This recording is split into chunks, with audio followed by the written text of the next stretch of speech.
Finally, Catherine Bernardo nagsalita na sa mga pinagdadaanan ni Alden.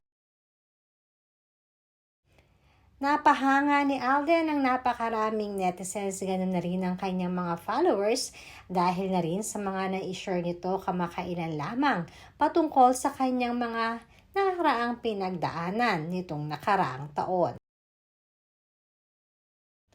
Bagamat sa ngayon ay nakakatuwang makita na maraming ginagawang mga outlet itong si Alden upang ma-divert ang mga bagay na kanyang pinagdadaanan.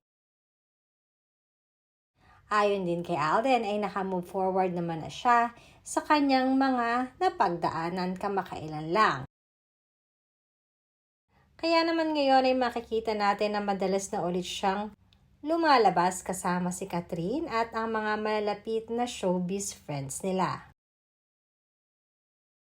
Pero ang pinaka nakaka-touch di umano ay ang pagdamay na nag-iisang tao na alam niyang malaki ang naitulong dahil sa pag-intindi sa kanya. At walang iba ito kundi si Catherine Bernardo. Dahil finally ay nagsalita na nga si Kat sa isang insider pagkatapos ng interview ni Alden.